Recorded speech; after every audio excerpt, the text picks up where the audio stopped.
I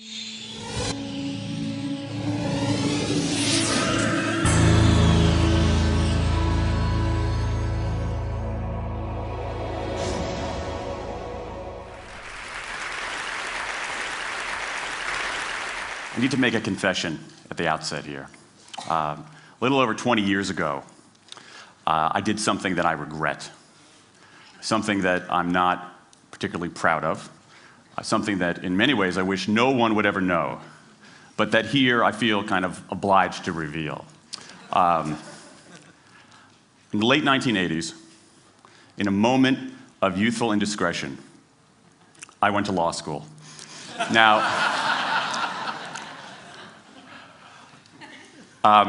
in America, law is a professional degree. You get your university degree, then you go on to law school. And when I got to law school, I didn't do very well. To put it mildly, I didn't do very well. I, in fact, graduated in the part of my law school class that made the top 90% possible. Thank you. I never practiced law a day in my life. I pretty much wasn't allowed to. But today, against my better judgment, against the advice of my own wife, I want to try to dust off some of those legal skills, what's left of those legal skills. I don't want to tell you a story. I want to make a case.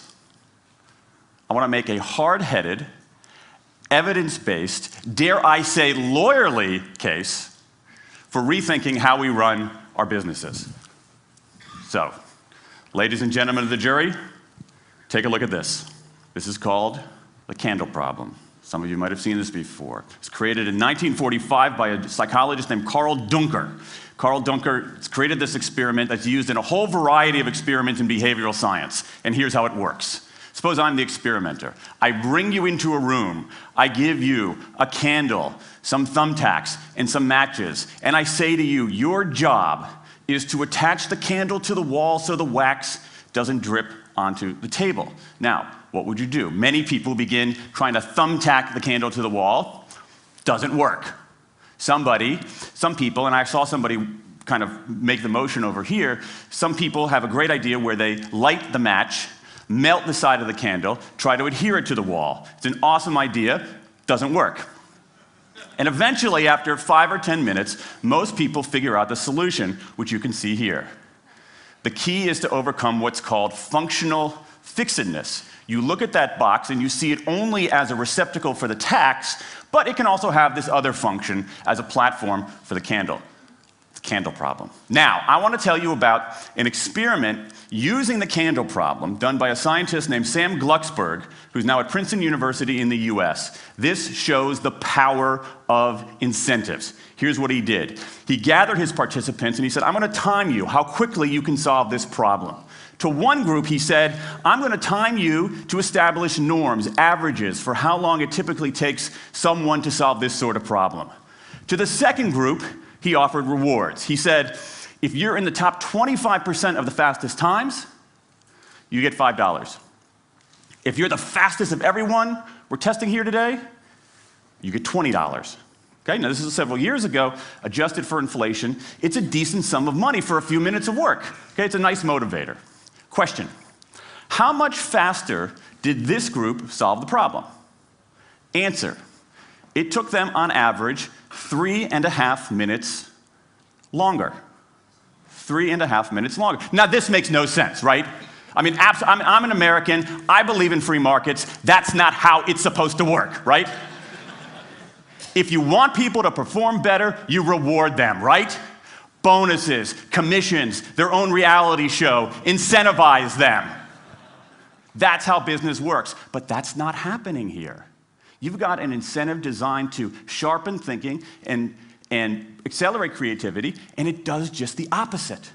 It dulls thinking and blocks creativity. And what's interesting about this experiment is that it's not an aberration. This has been replicated over and over and over again for nearly 40 years. These contingent motivators. If you do this, then you get that. Work in some circumstances, but for a lot of tasks, they actually either don't work or often they do harm. This is one of the most robust findings in social science and also one of the most ignored. I spent the last couple of years looking at the science of human motivation, particularly the dynamics of extrinsic motivators and intrinsic motivators. And I'm telling you, it's not even close. If you look at the science, there is a mismatch between what science knows and what business does. And what's alarming here is that our business operating system, think of the set of assumptions and protocols beneath our businesses, how we motivate people, how we apply our human resources. It's built entirely around these extrinsic motivators, around carrots and sticks. That's actually fine for many kinds of 20th century tasks. But for 21st century tasks, that mechanistic reward and punishment approach doesn't work, often doesn't work, and often does harm. Let me show you what I mean. So Glucksberg did another experiment similar to this, where he presented the problem in a slightly different way, like this up here. Okay? Attach the candle to the wall so the wax doesn't drip onto the table. Same deal. You were timing for norms. You were incentivizing. What happened this time? This time, the incentivized group kicked the other group's butt. Why? Because when the tacks are out of the box, it's pretty easy, isn't it? If-then rewards work really well for those sorts of tasks, where there's a simple set of rules and a clear destination to go to. Rewards, by their very nature, narrow our focus, concentrate the mind. That's why they work in so many cases. And so for tasks like this, a narrowed focus where you just see the goal right there, zoom straight ahead to it, they work really well. But for the real candle problem, you don't want to be looking like this. The solution's not over here. The solution's on the periphery. You want to be looking around. That reward actually narrows our focus and restricts our possibility. Let me tell you why this is so important. In Western Europe, in many parts of Asia, in North America, in Australia, white-collar workers are doing less of this kind of work and more of this kind of work. That routine, rule-based, left-brain work, certain kinds of accounting, certain kinds of financial analysis, certain kinds of computer programming, has become fairly easy to outsource, fairly easy to automate. Software can do it faster. Low-cost providers around the world can do it cheaper. So what really matters are the more right-brain, creative, conceptual kinds of abilities. Think about your own work. Think about your own work. Are the problems that you face, or even the problems we've been talking about here, are those kinds of problems, do they have a clear set of rules and a single solution? No. The rules are mystifying. The solution, if it exists at all, is surprising and non-obvious. Everybody in this room is dealing with their own version of the candle problem. And for candle problems of any kind, in any field, those if-then rewards, the things around which we've built so many of our businesses, don't work. Now, I mean, it makes me crazy. And this is not, here's the thing, this is not a feeling, okay? I'm a lawyer, I don't believe in feelings. This is not a philosophy. I'm an American, I don't believe in philosophy. This is a fact, or as we say in my hometown of Washington, D.C., a true fact. Let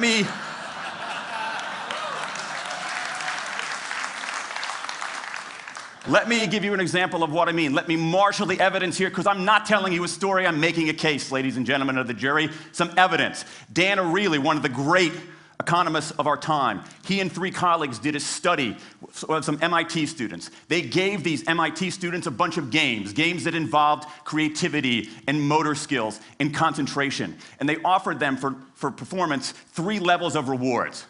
Small reward, medium reward, large reward. Okay? Do really well, you get the large reward, on down. What happened? As long as the task involved only mechanical skill, bonuses worked as they would be expected. The higher the pay, the better the performance. Okay? But once the task called for even rudimentary cognitive skill, a larger reward led to poorer performance. Then they said, okay, let's see if there's any cultural bias here. Let's go to Madurai, India and test this. Standard of living is lower. In Madurai, a reward that's modest by North American standards is more meaningful there. Same deal. A bunch of games, 3 levels of rewards. What happens? People offered the medium level of rewards, did no better than people offered the small rewards. But this time, people offered the highest rewards. They did worst of all. In 8 of the 9 tasks we examined across 3 experiments, higher incentives led to worse performance. Is this some kind of touchy-feely socialist conspiracy going on here? No, these are economists from MIT, from Carnegie Mellon, from the University of Chicago. And do you know who sponsored this research? The Federal Reserve Bank of the United States. That's the American experience. Let's go across the pond to the London School of Economics. LSE, London School of Economics, alma mater of 11 Nobel laureates in economics. Training ground for great economic thinkers like George Soros and Friedrich Hayek and Mick Jagger.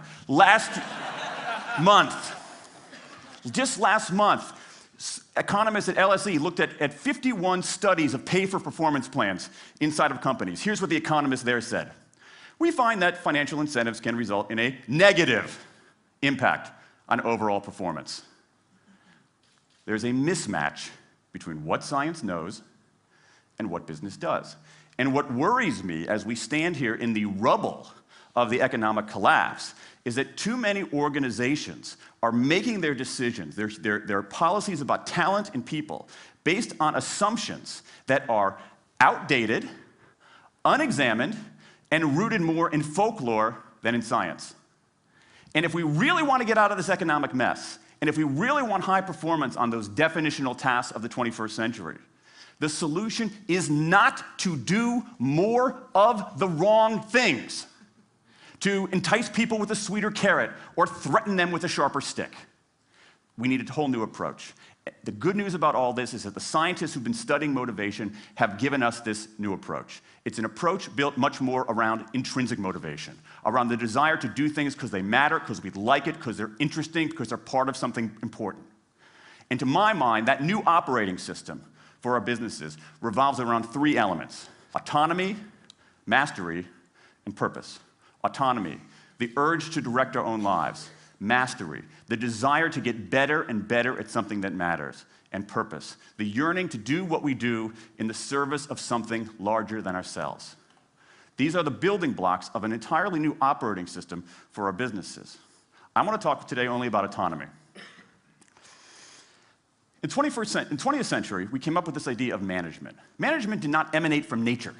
Okay? Management is it's not a tree, it's a television set. Okay? Somebody invented it. And it doesn't mean it's going to work forever.